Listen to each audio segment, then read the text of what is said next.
Okay, we'll give it about one more minute in case anybody joins. Okay. Well, thank you. I appreciate this.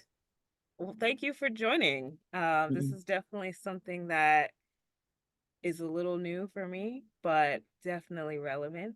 Right. And so I'm excited to dive in. Right. Are you like a tax accountant or a CPA or something? Absolutely not. I am a small business and nonprofit specialist here at the Kansas City Public Library. Oh, okay. Yeah. That's cool. Hmm.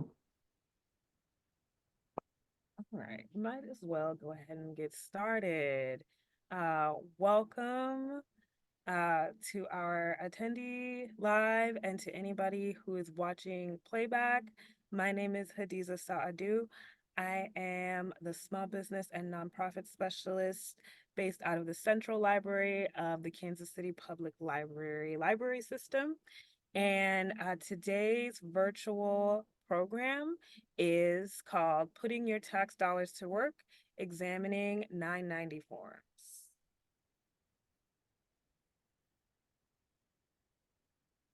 Okay. Get to the next slide. All right. So as far as our learning objectives today, the main goals are first to understand the purpose of Form 990, understand who files Form 990, to gain familiarity with how information is presented on Form 990, and last but not least, to identify 3 online sources in which you can obtain Form 990 that are not Google.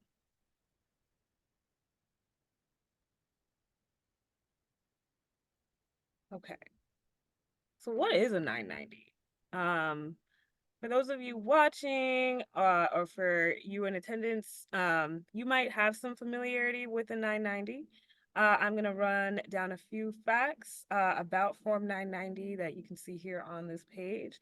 But first and foremost, Form 990 is officially known as the Return of Organization Exempt from Income Tax.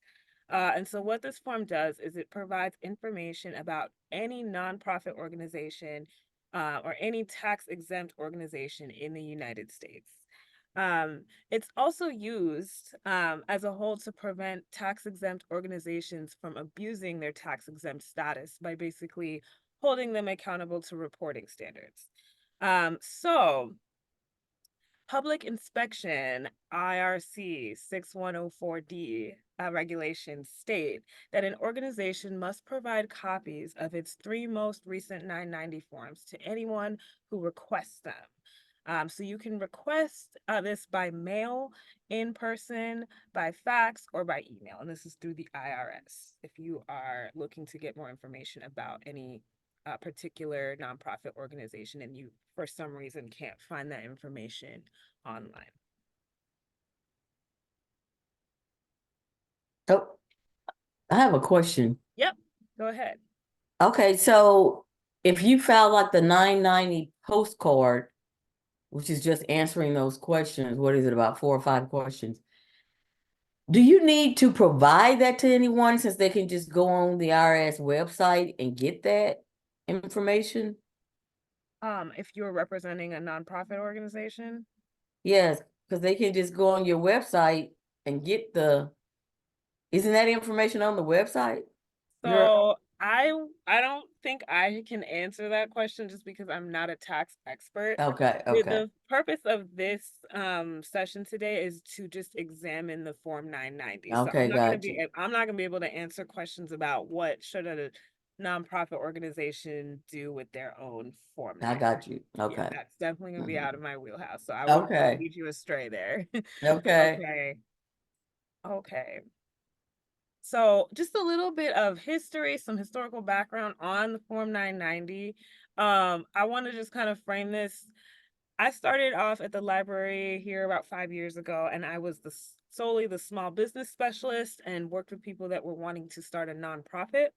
At the time, we had a separate nonprofit specialist, Kelly Mahan, who used to work with people using the foundation directory online. And anytime somebody would come in asking questions about grants or nonprofits, he would always start off with the spiel about the Red Scare and why these databases exist to begin with. So, rest in peace to Kelly Mahan. He passed away earlier last year, and retired a few years before that, but I took over his duties. So, I just had to shout that out. But I wanted to do a little bit of a dive into the history of Form 990. The first time Form 990 came to be was actually in 1941. And at the time, it was a lot shorter than it is now. So it started off as only 2 pages long, and every filing organization was required to include a schedule of the individuals of that nonprofit or organization that were earning a paid salary of $4,000 or more, and also a schedule of donors that were giving the organization at least $4,000. So those were the first standards by which nonprofit organizations had to report on back in 1941. So then a few years later, the Form 990 grew. So by 1947, it became 4 pages long, including instructions. And at this time, this is when organizations started to report officer compensation separately from the organization's income statements. So schedules for highly compensated individuals were no longer required at this time, but the required financial information was then more extensive than it was previously. So then jumping ahead to about 20 years later in 1969, at this time, the IRS starts to require that all tax exempt organizations have to report the compensation paid to all officers.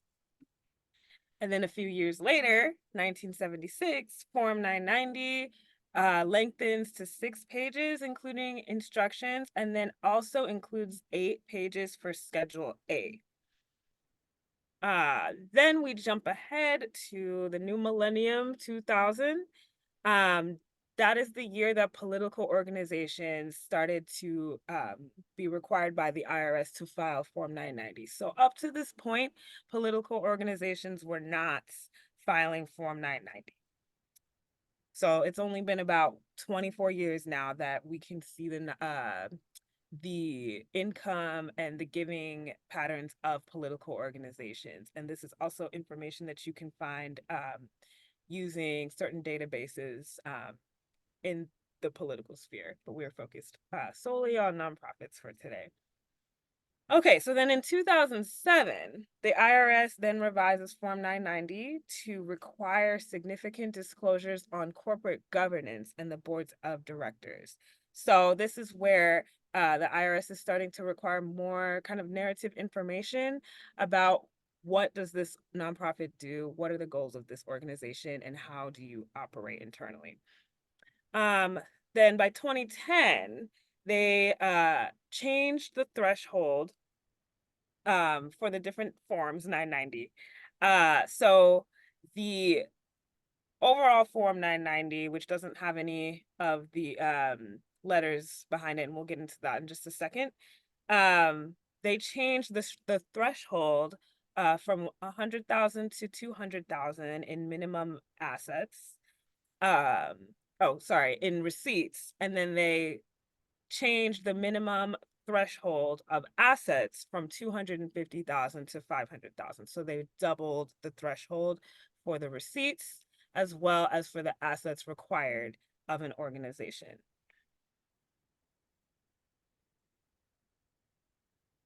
Okay, so I mentioned a little bit about the different types of Form 990.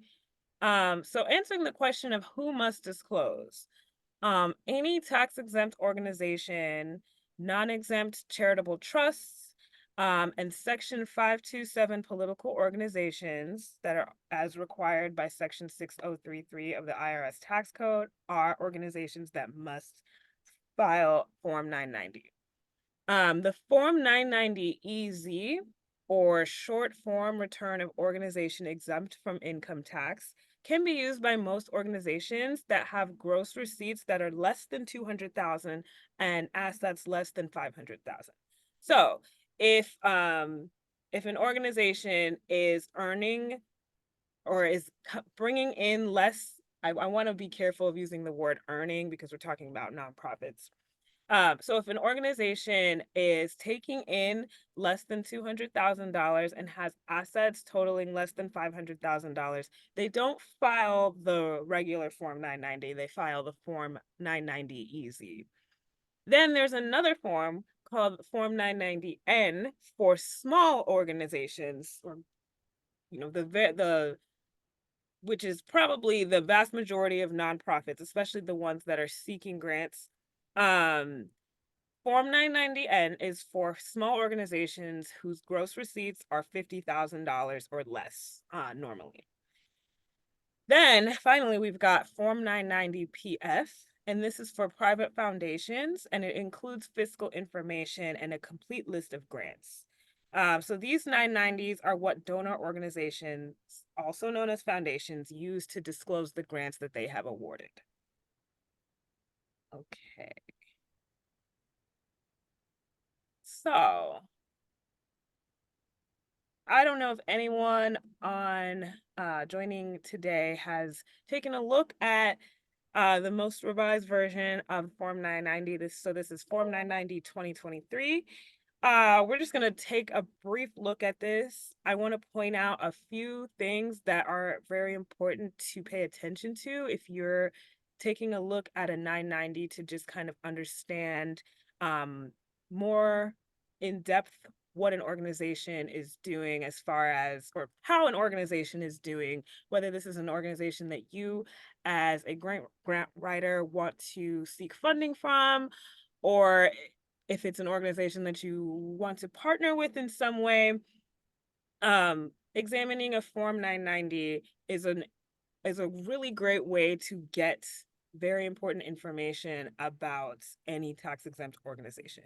So when you start to look at a Form 990, the first thing that you'll see is this initial section here, starting with line A, which is going to indicate what tax year we're reporting at, or what the filing organization is reporting at.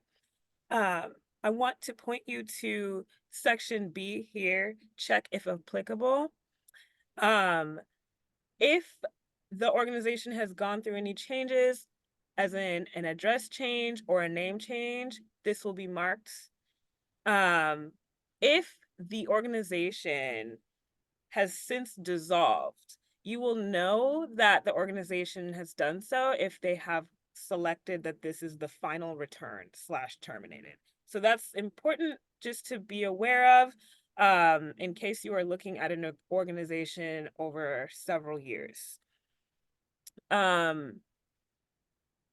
Line I is really important because it indicates what type of tax exempt status the filer holds under Section 501c. So if it's a 501c3, they are going to select the first box. And if it's another section of the 501c tax code, it's going to be indicated in the other boxes here. Now, Section C through E, I'll say Section C, what I'm about to say might seem basic or self-explanatory, but don't underestimate if you are seeking information about a specific nonprofit, like, okay, I know I want to find information about a certain political action committee, or I want to find more information about a local large foundation that gives out grants, and you know that that's what you're looking for, or that's what you're looking at, you want to just verify that that is the correct 990. So you'll do this by first checking the name of the organization. Also note that usually there's not going to be the same name as far as an organization goes, but there might be similar names. So just double check by making sure that the address lines up to what you know the address to be. And if that's not giving you what you need, every organization has a unique employer identification number, and they're also going to have their own telephone number. So those are ways to verify if you're not sure for some reason that the 990 that you're looking at is actually corresponding to the organization that you're trying to find information about. Okay, moving on. And again, for anyone who has just joined, feel free to jump in with any questions. I will do my best to answer. I'll also just reiterate, I'm not a tax expert. I don't file taxes, so I can't give any direction or advice as far as like what you yourself might do if you are trying to fill out a Form 990. Okay. So now let's go ahead and take a look at an example here. This is from the year 2022. This is Form 990 for a local foundation called the Greater Kansas City Community Foundation. So what we're seeing here is we don't have anything applicable in Section B. We see that the tax year is for the 2022 calendar year, or tax year beginning January 1st, 2022 and ending December 31st, 2022. They don't have a doing business as name. We see their address listed here, their unique employer identification number, telephone number, and I haven't pointed this out yet. And this is also if you have spent time in 990s and looked at 990 forms over the past 15 or so years, this section has definitely changed. Um, it used to be that you would not see gross receipts here on this front section, but now you can. So you see that in the last tax year, the Greater Kansas City Community Foundation received over $1 million in gross receipts. That's a big number right there. So that just already kind of gives you a snapshot as to what kind of organization this is, how much money they bring in, and maybe can give you an indication as to like just kind of their capabilities as a whole. Section H here indicates if the Form 990 is going to be representing just one. Let me back up. Section H is basically indicating whether this organization is filling out the Form 990 as a group return for all of its subordinates. And so they have indicated no. And if they had, they would have said yes. And then they would have had to also answer HB to say whether or not the other subordinates are included. And that's not the case here. So we're not worried about that. All right. Moving on to the next section of Form 990 for the Greater Kansas City Community Foundation. Now we're taking a look at just kind of a schedule of their revenue and expenses underneath a summary of their activities. So we've got this top part here, activities and governance, and underline 1, where it says briefly describe the organization's mission or most significant activities. This is where the organization says in 1 or 2 sentences, this is what we do, in their own words. So the Greater Kansas City Community Foundation helps donors create their charitable legacies so that they can make the world a better place. So as you can see, it's their own narrative voice. Can you, I can't see number 1 on the Okay, let me screen. see if I can try to zoom into that. Okay, are you able to? Okay, now I see it. Yep. Okay. Okay. So where does it list their activities? What, maybe you need to bring it down a little bit more. Great question. Number, like So, number 1, I can't see. I see number 2, but I can't. Well, it need to be the screen. It need just a little bit more. Yeah, bring it down just a little bit more. I want to see where that's at. see if I can, That's- sorry. Hold on just a second. Mm, Okay. Well, I thought I saw it just a little while Okay, I'm ago. gonna try to zoom in more. Can you see There that? it is. Okay, Okay. briefly describe the organization's mission or most significant activities. Okay, Yep. got you. Yep. So Number you were one. asking, like, where's the list of their activities? Well, I couldn't see number one what you were talking about, Okay. but I see it now. Okay. Okay. Um, because I wanted to say also, like, if you're trying to look specifically for them to list out, these are the specific activities that we do. It's gonna kind of be hit or miss because it's really just their own narrative voice here. So Right, again, like, so hopefully that's shown by just what they wrote here, which is the Greater right. Kansas City Community Foundation helps donors create their charitable legacies so that they can make the world a better place. So, Mm-hmm. it's not listing out, we go out and do this, we go out and do that. Right. You know what I mean? Mm-hmm. This is, Right. they probably had to fill it out pretty quickly, or maybe they carried it over from the year Right. before and they Mm-hmm. were just like, we just need to fill out the form Right. 990. Okay. So let's take a look at their revenue. So we've got their revenue broken down in different categories, which include contributions and grants, program service revenue, so any revenue that they get from the programs that they do directly, investment income, and other revenue. I want to just kind of highlight what is the most important line with revenue is total revenue here. So let me zoom back out. Just note that what you're seeing here, ooh, let me to do that. What you're seeing here is the prior year first, and then the current year second. So what you're going to basically be able to discern is between the current year and the prior year, what has been the difference in the total revenue. So what we see here from line 12 is that the Greater Kansas City Community Foundation in the current year brought in a total revenue of 540 million. Whoa, that's 540,688,700. So I said the wrong word earlier. I was like, they really have gross receipts of over a billion, not a million. Sometimes I sometimes it's too many commas. um so current year 540 million and some change, almost 541 million, and the prior year was over 800 million. So we see that there has been a dip. But then let's also take a look at the expenses because you don't really know the full picture until you see the expenses.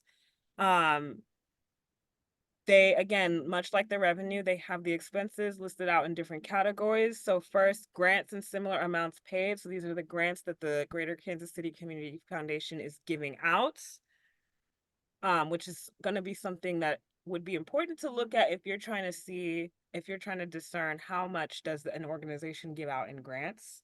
You definitely want to pay attention to line 13. So the difference between the current year, which would have been 2022, and 2021 is that in 2022, they gave away 444,484,584, and that dropped to $274 million in, or that actually gained. I'm sorry, I'm reading this wrong. The current year, they have raise the amount of their giving to 444,484,584 from the previous year at 274,000 um 38,000 274,038,654. Hopefully I can get through this. So what we can see with this is that in the current year, their revenue dropped from the prior year. And part of that had to do with the fact that they were giving out more in grants. Is that making sense? Yes. Okay. Mhm. Hopefully I didn't butcher it too much. But I do also want to point you to this total here. on line 19, which is going to just be net revenue, so revenue less expenses. So this is just showing what they've got after they have to pay out all their grants, pay salaries, pay benefits, et cetera, et cetera. In the current year, they're at 64,803,187, which dropped significantly from the prior year, which was at 509,007,401. So they had a lot more expenses, as we can see, and a lot of that had to do with the grants that they were giving out. Mm. But we can also see that they started to pay higher compensation, whether that means they have more staff or salaries grew. But we see that in the current year, the salaries, other compensation, and employee benefits raised from 8,000 or 8,664,019 to 10,376,110. So they've added over 2 million to salary, compensation, and benefits. So this is just a way to kind of get more of an in the weeds look at the changes in the revenue generation of a foundation compared to their expenses from the current year to the previous year. And that can kind of tell you, it can tell you a lot in just the current tax year.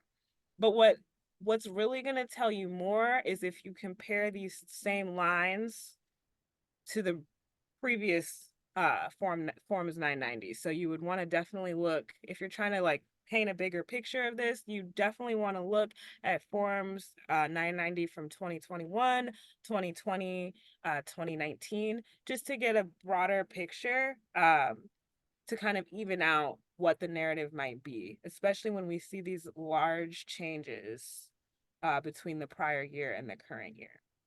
Right. Mm-hmm. Okay, can you go back up to the top where Yes. they fill in like the information part, like the organization and all Uh-huh. that? Okay. So the this one here. Right, Mm-hmm. okay. Hmm, okay. See, and that's a great way to kind of look at it. Like you might want to just kind of skim it first, start to kind of pick out what is making sense to me, then Mm-hmm. go back, and then you can really understand what you were looking Right. at, you know? Mhm. Because a lot of these forms, they change and they Yeah, can be very confusing. But if you can just follow the logic there, a right. lot of information can be gleaned from it, just as a lay Okay. person. And I will say, as you can even see from me trying to even recite these numbers, I'm clearly a lay person. I am not a tax expert. I'm not a math expert. Okay. Yeah, those are some huge numbers. They're huge. Exactly. They're very big. That's why it's hard for me to even say them out loud. But yeah, this is definitely an organization that is giving and receiving a lot of money and has a lot of assets. Oh, so Mhm. last but not least, we definitely want to take a look at their assets. Speaking of assets, um, taking a look at their total assets from, and this is different here. They're only going to look at the end of the year compared to the beginning of the year. Okay.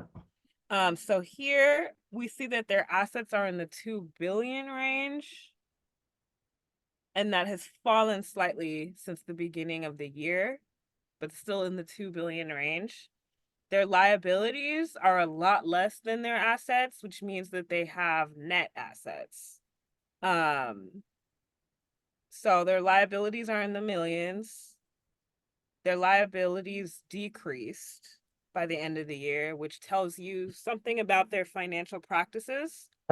Mhm. And then by the end of the year, we've got numbers that show their net assets. So just kind of the balance. So that would be their assets minus their liabilities by the end of the year.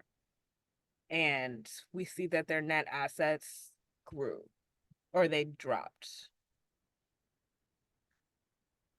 Alrighty. Okay. Moving on. So this is part 3 here. We've got more information about what the organization does.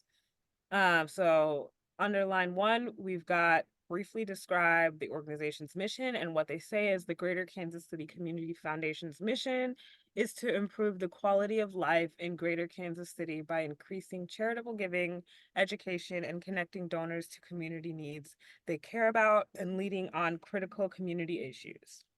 So we've got a little bit more information about what they're doing here. So we've got the fact that they are increasing charitable giving, educating, and connecting donors to community needs that they care about, while they lead on critical community issues. So this next section is going to give us more information about what kind of form 990 they're filling out here. Uh, did the organization undertake any significant program services during the year which were not listed on the prior Form 990 or 990 EZ? And so they said no. If they were to say yes, they would have to describe that on a Schedule O, and we'll talk about what Schedule O is in a second here. Did the organization cease conducting or make significant changes in how it conducts any program services? No. So this is just trying to discern, um, this is for the IRS to discern if this organization is still doing what it says it's doing. So this is kind of bringing into the piece of what the Form 990 is supposed to do, which is to hold tax exempt organizations accountable to what they say they're doing. Okay.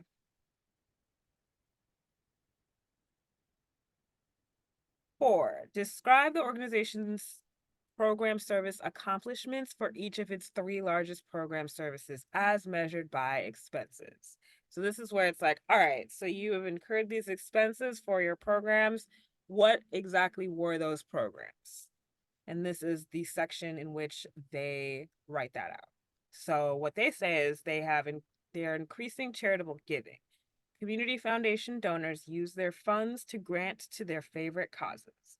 In 2022, donors granted $444 million to nonprofit organizations in Kansas City and across the country, educating and connecting donors to the community needs they care about. So this is the second program area.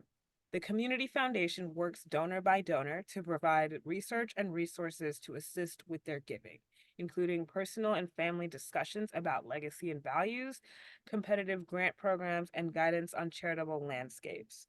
The Community Foundation provides equity-based leadership for key local initiatives. So now we have even more information about what the Greater Kansas City Community Foundation does. So we see basically like, I don't know, the proof of their pudding here. So based off of these expenses here, this is what these expenses here gave way to in 2022 as indicated in what they wrote in section 4A here. So this is all to kind of show that if if you're looking to find more information about any kind of nonprofit, that information will be on the 990 more than likely. Um, what we're looking at here on this page is I'm not gonna zoom into this, but this is just a summary of, or a checklist of the schedules that this nonprofit has to actually attach to their Form 990. So whenever you're looking at a Form 990, you will look at this list just to see, okay, do I need to check for any of the additional schedules um, that Form 990 can include um, to learn more about what this organization is doing. So this is just for your eyes to take in. You don't have to read this right now, but this is just what that looks like. Okay. Um, I want to also briefly run down just kind of a summary of what the schedules are of a 990 in alphabetical order. So we're starting with Schedule A, and this is one that this is for if you are a nonprofit 501(c)(3) organization, you're going to provide information about public charity status and public support. So that is what Schedule A will be for. So that's 501(c)(3)s. Schedule B, uh, if the organization received any contribution, this is going to be the schedule that lists out those contributions. Section C, if the organization does any political campaign or lobbying activities, they're going to indicate those activities on Schedule C. Schedule D is for supplemental financial statements. So this will provide information about donor advised funds, conservation easements, certain art and museum collections, escrow, escrow, custodial accounts, and other arrangements, endowment funds, and any other supplemental financial information. So things that cannot fall under the category of programming, grants giving out or receiving, or staff compensation or professional development.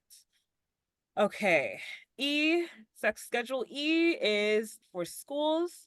So if it's about if the organization is a private school, that information is going to be shared on Schedule E. Schedule F,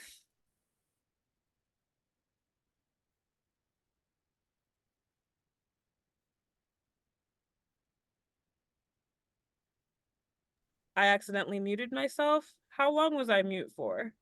Not long. Okay, good. I was hoping that I wasn't talking and no Mhm. one was hearing. So Schedule F is for if an organization, especially if this is a big tax exempt organization, a lot of times those are going to have activities outside of the US. Um, if it's even a political action committee or political or public action committee or what we call a PAC, sometimes they do have, if they're going to have any type of activities outside of the United States, Schedule F is going to be where that organization is going to report on the activities that are conducted outside of the US during the tax year. Schedule G, uh, supplemental information regarding fundraising or gaming activities. So this is information that they need to share on any professional fundraising services, fundraising events, and gaming. Okay. We still have more schedules to go through. Schedule H, this is for hospitals. So they use this schedule to provide information about the activities, policies of, and the community benefit provided by said hospital and other non-hospital healthcare facilities. Schedule I is covering grants and other assistance to organizations, governments, and individuals in the US. So this is information on grants and other assistance that were made by the filing organization. Schedule J, compensation information. This is where we find out the information about the compensation, if they're getting any compensation for the officers, directors, individual trustees, key employees, and highest compensated employees, as well as their compensation practices. So just note that if there's going to be compensation information, that's going to be a big foundation. Um, so anytime you're seeing numbers next to the titles of officers, it means that organization is big because technically nonprofit organizations, the IRS does kind of frown upon paying a salary um as far as being a tax exempt organization, just generally speaking. So with that being said, that organization has to tell the IRS what its compensation practices are and why. And so Schedule J is where you're going to find that information. I will highlight that a little bit more in the sense that I have had uh a handful of patrons call asking how would they find information about compensation for a specific nonprofit, because they're curious, they're seeing certain programs happening, or they're seeing certain lower level staff leave, and they're wondering what's going on. So this is a way to kind of, if you're, not to be cheeky or anything like that, but if you're kind of, if you are wondering about a large organization that seems to have a lot of assets, like how much are these key executives getting paid, that information is out there for you to find, because it is something that is required by the tax code for these organizations to report on. So that's just something to throw out there. And also keep that in mind for the political organizations as well. That is something to know, especially when we're talking about using our own tax dollars uh, for our own information and being able to be more clear as far as what we know certain organizations are doing. All right, Schedule K, that's going to be supplemental information on tax exempt bonds. So this is just information about outstanding liabilities that are associated with tax exempt bond issues. Um, Schedule L, transactions with interested persons. So this is information on certain financial transactions or arrangements between organizations and disqualified persons. So what that means is anytime there is a conflict of interest present on a board, it means that that potential board member cannot actually take part in the nonprofit. But that does not mean that that nonprofit can't work with that party on a different basis. So Schedule L is really the opportunity for the filing organization to be like, hey, we have these people who are disqualified for being on the board due to conflicts of interest, and we have worked with them financially. So this is what we did with them. Schedule M, non-cash contributions. So this is just information on the types of non-cash assets received or contributions, gifts. All right, we're almost done with the schedules. Schedule N, um, this is for if a nonprofit or tax exempt organization is going through a dissolution. So this is liquidation, termination, dissolution, or significant disposition of assets. So this is information relating to going out of existence or disposing more than 25% of net assets through contraction, sale, or other type of disposition, i.e. going out of business, nonprofit tax exempt style.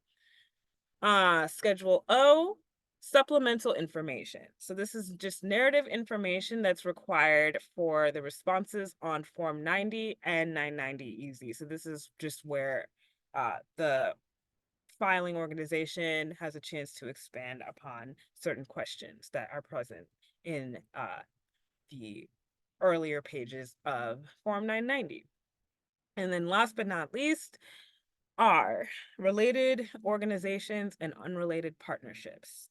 This is information that is on related organizations, transactions with related organizations, and unrelated partnerships through which significant activities are conducted. Um, so I do want to just say, if you have ever used the foundation directory online at the central library, and if you are taking a look at any founder or funder profile, you are going to find information about related organizations, and that information is taken oftentimes from the Form 990 itself. Okay. So we are coming to the end of this. This is my last slide for you. I have listed out three sources, free sources for which you can actually go ahead and take a look at 990s, especially if you know a specific organization that you're looking up information about.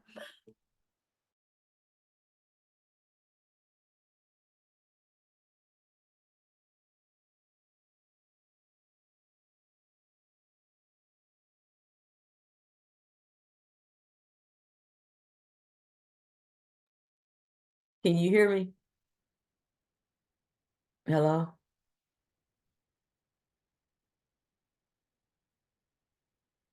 Hello?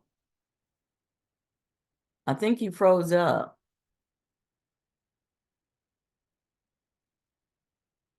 Mm.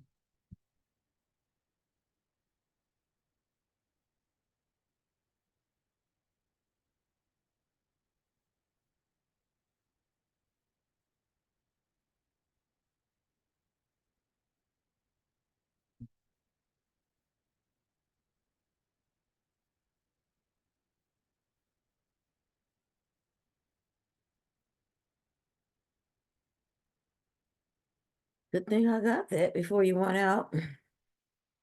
For real.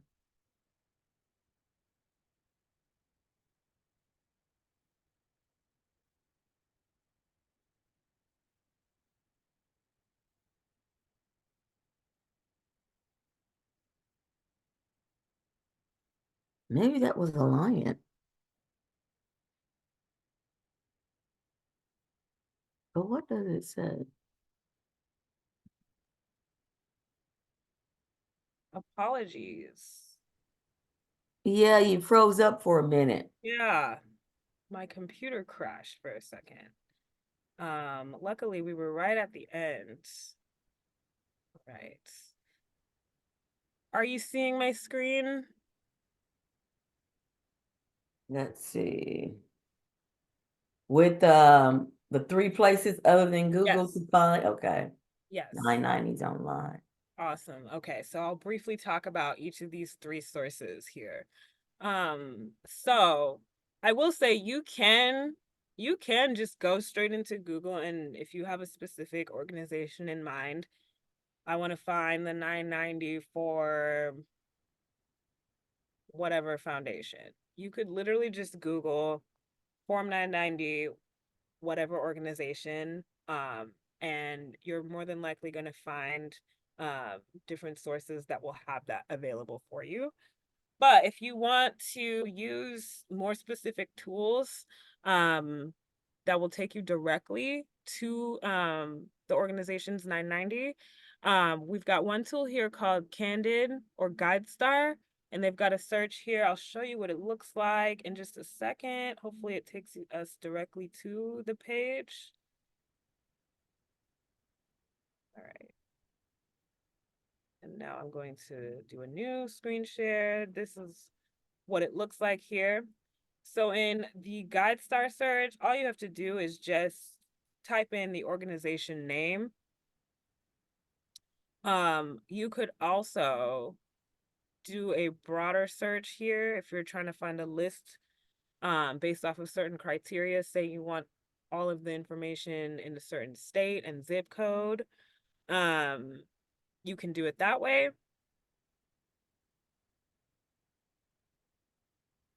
But once you do this search, you will have access to the Form 990 for any of the organizations that appear in the search. So whether you're trying to do a broader batch search where you've got a list of organizations to look at, or you're trying to look at a specific organization's 990, you will be able to have access to that organization's 990 through the GuideStar search. So this is definitely something uh, to play around with if you're just trying to find more of a lay of the land with certain organizations in a specific geographical area.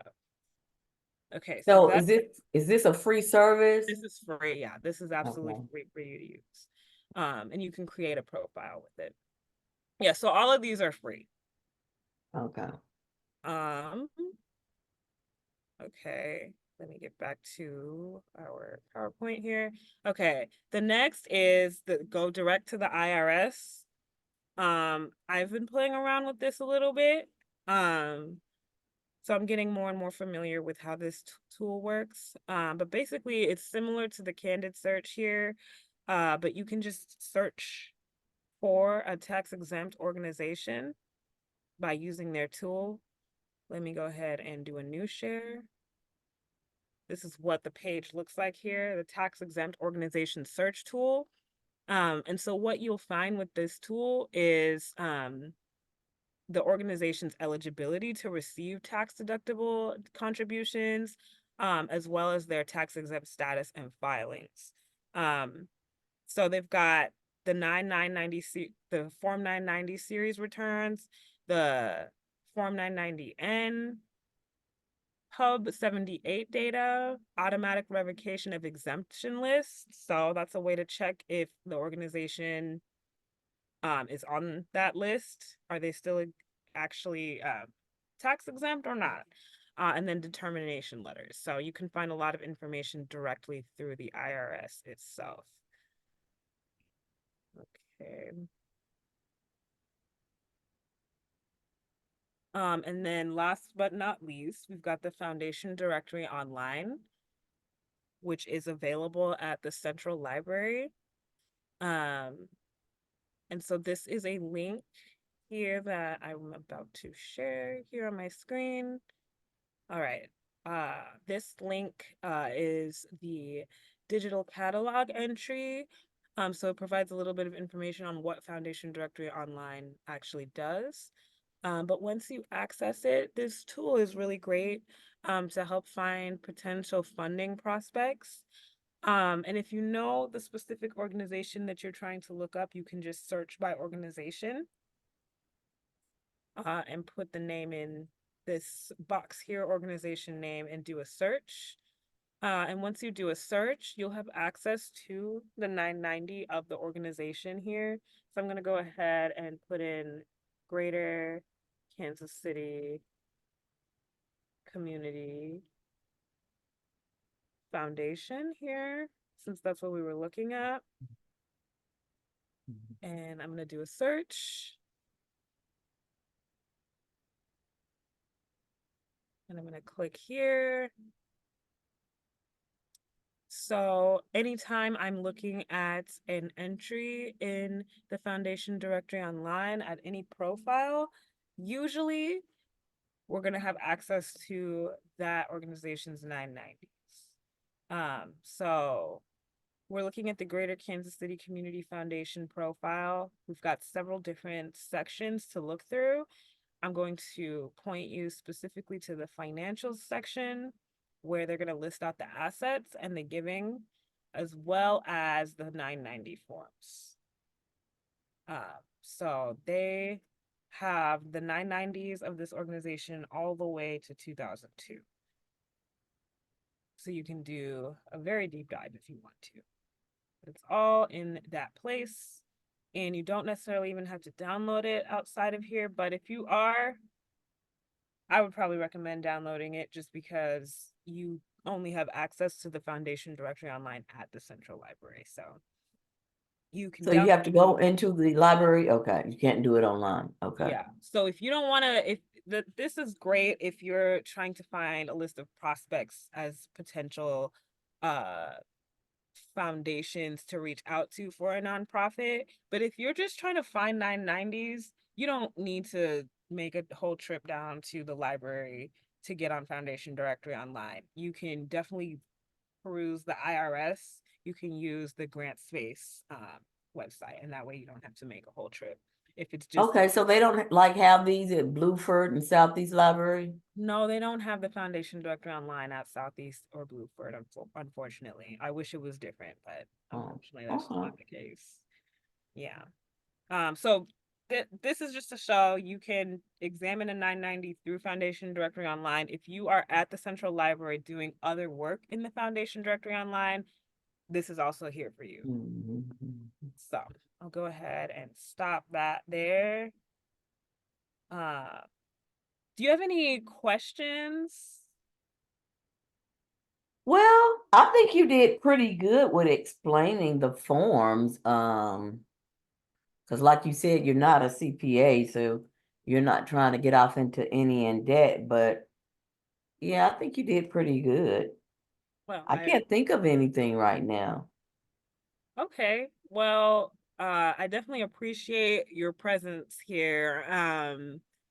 This is to make the information accessible to as many people as possible. And so we'll keep refining as we go and Hmm. getting more specific with things. So I definitely appreciate your feedback. I How do will you pronounce your name? Hadiza. Hadiza. Okay. Mhm. Thanks, Hadiza. Yeah, no problem. I'm gonna go ahead and stop the recording. Okay. Stop the share.